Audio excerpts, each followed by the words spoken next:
सुनिए कार्तिक महात्म कथा अध्याय 17। में शिव जी के गण प्रबल थे। उन्होंने जलंधर, शुभ, निशुंभ, महासुर, कालनेमी आदि को पराजित कर दिया। यह देखकर सागर पुत्र जलंधर एक रथ पर, जिस पर लंबी पताका लगी हुई थी, उस पर चढ़कर युद्ध भूमि में संग्राम करने आया। इधर जय और शील नामक शंकर के गण भी संग्राम में तत्पर होकर गरजने लगे। इस प्रकार दोनों सेनाओं के हाथी, घोड़े, शंख, भेरी तथा दोनों ओर के सिंहनाद से धरती त्रस्त हो गई। तत्पश्चात जलंधर ने कोहरे के समान बाणों को चला धरती से लेकर आकाश तक व्याप्त कर दिया और नंदी को 5, गणेश को 5 तथा वीरभद्र को एक साथ ही 20 बाण मारकर उनके शरीर को छेद दिया और मेघ के समान गर्जना करने लगा। यह देखकर रुद्रपुत्र कार्तिकेय ने भी दैत्य जलंधर को अपनी शक्ति उठा के मारी और घोर गर्जना किया, जिसके आघात से वह धरती पर गिर पड़ा, परंतु वह इतना बली था कि जल्दी से उठकर खड़ा हो गया और क्रोध में भरकर वह कार्तिकेय जी पर अपने गदा का प्रहार किया। ब्रह्मा जी के वरदान की सफलता के लिए शंकर पुत्र कार्तिकेय पृथ्वी पर सो गए। गणेश जी और नंदी भी गदा प्रहार से व्याकुल होकर धरती पर गिर पड़े।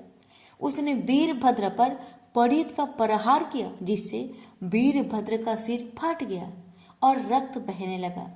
वह व्याकुल होकर धराशायी हो गए। उनको धरती पर गिरा देखकर शंकर जी के गण चिल्लाते हुए युद्ध भूमि छोड़कर बड़े वेग से भाग निकले। प्रेम से बोलिए लक्ष्मी नारायण की जय, उमापति शंकर भगवान की जय।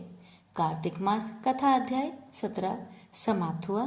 शनिवार की व्रत कथा।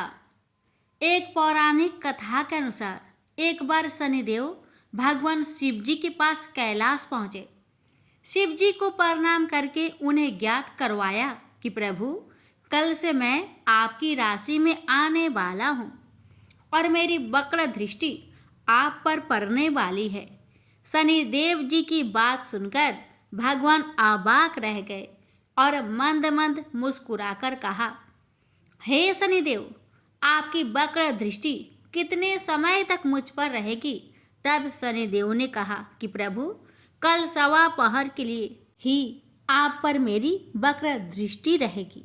यह सुनकर भगवान भोलेनाथ शनिदेव की वक्र दृष्टि से बचने का उपाय सोचने में लग गए और अगले ही दिन वे धरती लोक पर पधारे और एक हाथी का रूप धारण कर लिया, ताकि शनिदेव की वक्र दृष्टि से बचा जा सके।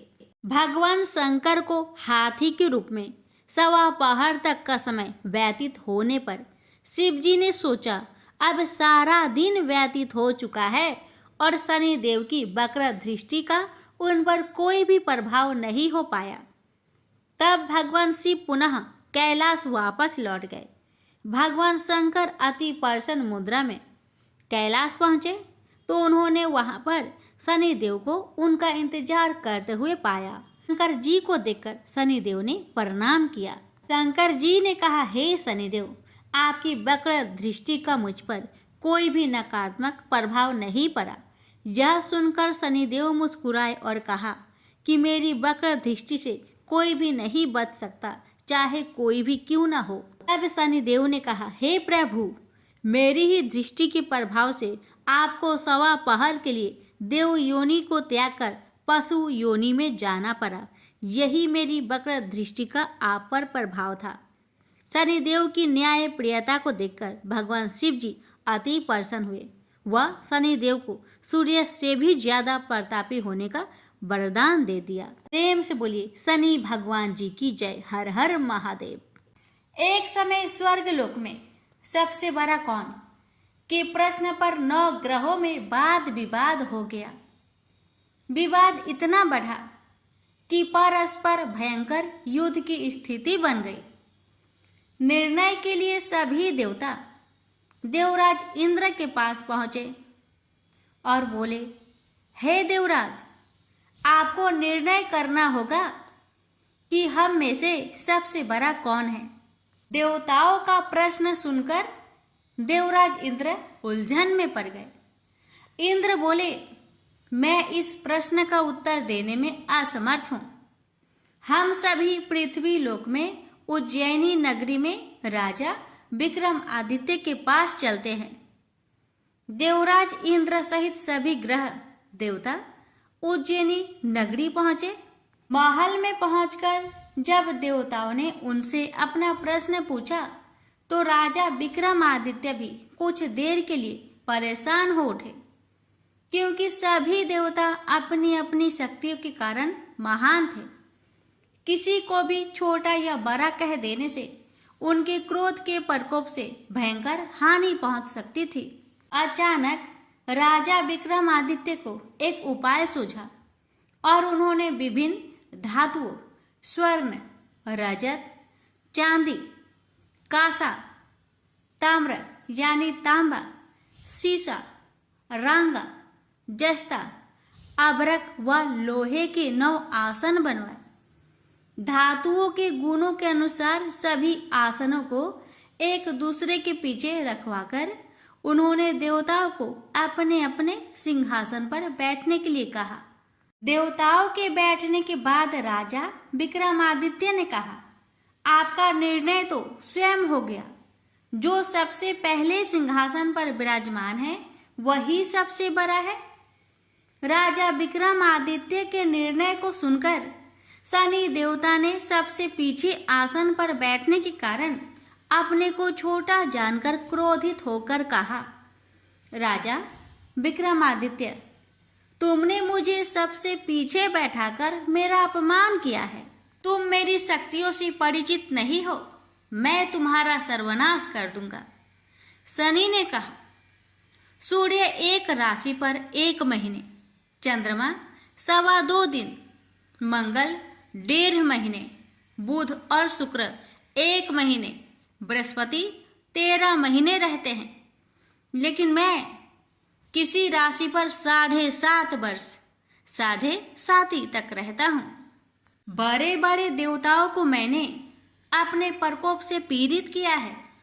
राम को 7.5 के कारण ही वन में जाकर रहना पड़ा और रावण को 7.5 के कारण ही युद्ध में मृत्यु का शिकार बनना पड़ा।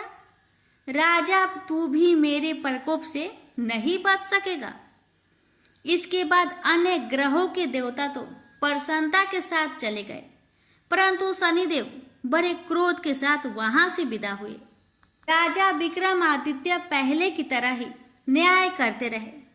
अन्य राज्यों में सभी स्त्री पुरुष बहुत आनंद से जीवन यापन कर रहे थे। कुछ दिन ऐसे ही बीत गए। उधर शनि देवता अपने अपमान को भूले नहीं थे। विक्रमादित्य से बदला लेने के लिए एक दिन शनिदेव ने घोड़े के व्यापारी का रूप धारण किया और बहुत से घोड़े के साथ उज्जैनी नगरी पहुंचे। राजा विक्रमादित्य ने राज्य में किसी घोड़े के व्यापारी की आने के समाचार सुना तो अपने अश्वपाल को कुछ घोड़े खरीदने के लिए भेजा। घोड़े बहुत कीमती थे। अश्वपाल ने जब वापस लौटकर इस संबंध में बताया तो राजा विक्रमादित्य ने स्वयं आकर एक सुंदर व शक्तिशाली घोड़े को पसंद किया। घोड़े की चाल देखने के लिए राजा उस घोड़े पर सवार हुए तो वह घोड़ा बिजली की गति से दौड़ पड़ा। तेजी से दौड़ता घोड़ा राजा को दूर एक जंगल में ले गया और फिर राजा को वहां गिराकर जंगल में कहीं गायब हो गया। राजा अपने नगर को लौटने के लिए जंगल में भटकने लगा, लेकिन उन्हें लौटने का कोई रास्ता नहीं मिला। राजा को भूख प्यास लगाई। बहुत घूमने पर उसे एक चरवाहा मिला। राजा ने उससे पानी मांगा। पानी पीकर राजा ने उस चरवाहे को अपनी अंगूठी दे दी। फिर उससे रास्ता पूछकर वह जंगल से निकलकर पास के नगर में पहुंचा। राजा ने एक सेठ की दुकान पर बैठकर कुछ देर आराम किया। उस सेठ ने राजा से बातचीत की तो राजा ने उसे बताया कि मैं उज्जैनी नगरी से आया हूँ। राजा के कुछ देर दुकान पर बैठने से सेठ जी की बहुत बिक्री हुई। सेठ ने राजा को बहुत भाग्यवान समझा और खुश होकर उसे अपने घर भोजन के लिए ले गया। सेठ के घर में सोने का एक हार खूंटी पर लटका हुआ था। राजा को उस कमरे में छोड़कर सेठ कुछ देर के लिए बाहर गया। तभी एक आश्चर्यजनक घटना घटी। राजा के देखते देखते सोने के उस हार को खूंटी निकल गई। सेठ ने कमरे में लौटकर हार को गायब देखा तो चोरी का संदेह राजा पर ही किया, क्योंकि उस कमरे में राजा ही अकेला बैठा था। सेठ ने अपने नौकरों से कहा कि इस परदेसी को रस्सियों से बांधकर नगर के राजा के पास ले चलो। राजा ने विक्रमादित्य से हार के बारे में पूछा तो उसने बताया कि उसके देखते ही देखते खूंटी ने हार को निगल लिया था। इस पर राजा ने क्रोधित होकर चोरी करने के अपराध में विक्रमादित्य के हाथ पांव कटवाने का आदेश दे दिया। राजा विक्रमादित्य के हाथ पांव काटकर उसे नगर के सड़क पर छोड़ दिया गया। कुछ दिन बाद एक तेली उसे उठाकर अपने घर ले गया और उसे अपने कोल्हू पर बैठा दिया। राजा आवाज देकर बैलों को हाँकता रहता। इस तरह तेली का बैल चलता रहा और राजा को भोजन मिलता रहा। शनि के प्रकोप की 7.5 पूरी होने पर वर्षा ऋतु आरंभ हुई। राजा विक्रमादित्य एक रात मेघ मल्हार गा रहा था कि तभी नगर के राजा की लड़की राजकुमारी मोहिनी रथ पर सवार उस तेली के घर के पास से गुजरी। उसने मेघ मल्हार सुना तो उसे बहुत अच्छा लगा और दासी को भेजकर गाने वाले को बुला लाने को कहा। दासी ने लौटकर राजकुमारी को अपंग राजा के बारे में सब कुछ बता दिया। राजकुमारी उसके मेघ मल्हार से बहुत मोहित हुई, अतः उसने सब कुछ जानकर भी अपंग राजा से विवाह करने का निश्चय कर लिया। राजकुमारी ने अपने माता पिता से जब यह बात कही तो वे हैरान रह गए। रानी ने मोहिनी को समझाया, बेटी तेरे भाग्य में तो किसी राजा की रानी होना लिखा है, फिर तू उस अपंग से विवाह करके अपने पांव पर कुल्हाड़ी क्यों मार रही है। राजकुमारी ने अपनी जिद नहीं छोड़ी। अपनी जिद पूरी करने के लिए उसने भोजन करना छोड़ दिया और प्राण त्याग देने का निश्चय कर लिया। आखिर राजा रानी को विवश होकर अपंग विक्रमादित्य से राजकुमारी का विवाह करना पड़ा। विवाह के बाद राजा विक्रमादित्य और राजकुमारी तेली के घर में रहने लगे। उस रात स्वप्न में शनिदेव ने राजा से कहा, राजा तुमने मेरा प्रकोप देख लिया, मैंने तुम्हें अपने अपमान का दंड दिया है। राजा ने शनिदेव से क्षमा करने को कहा और प्रार्थना की, हे शनिदेव, आपने जितना दुख मुझे दिया है अन्य किसी को न देना। शनिदेव ने कुछ सोचकर कहा, राजा मैं तुम्हारी प्रार्थना स्वीकार करता हूँ। जो कोई स्त्री पुरुष मेरी पूजा करेगा, शनिवार को व्रत करके मेरी व्रत कथा सुनेगा, उस पर मेरी अनुकंपा बनी रहेगी। प्रातः काल राजा विक्रमादित्य की नींद खुली तो अपने हाथ पांव देखकर राजा को बहुत खुशी हुई। उसने मन ही मन शनिदेव को प्रणाम किया।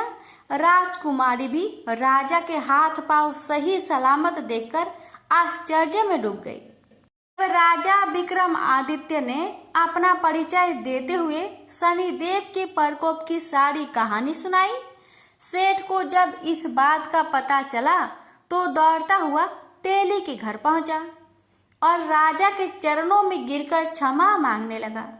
राजा ने उसे क्षमा कर दिया, क्योंकि यह सब तो शनिदेव के प्रकोप के कारण हुआ था। सेठ राजा को अपने घर ले गया और उसे भोजन कराया। भोजन कराते समय वहां एक आश्चर्यजनक घटना घटी। सबके देखते देखते उस खूंटी ने हार उगल दिया। सेठ जी ने अपनी बेटी का विवाह भी राजा के साथ कर दिया और बहुत से स्वर्ण आभूषण धन आदि देकर राजा को विदा किया। राजा विक्रमादित्य राजकुमारी मोहिनी और सेठ की बेटी के साथ उज्जैनी पहुंचे तो नगर वासियों ने हर्ष से उनका स्वागत किया। अगले दिन राजा विक्रमादित्य ने पूरे राज्य में घोषणा कराई कि शनिदेव सब देवों में सर्वश्रेष्ठ है। प्रत्येक स्त्री पुरुष शनिवार को उनका व्रत करे और व्रत कथा अवश्य सुने। राजा विक्रमादित्य की घोषणा से शनिदेव बहुत प्रसन्न हुए। शनिवार का व्रत करने और व्रत कथा सुनने के कारण सभी लोगों की मनोकामनाएं शनिदेव की अनुकंपा से पूरी होने लगी। सभी लोग आनंद पूर्वक रहने लगे। प्रेम से बोलिए शनि महाराज की जय हो।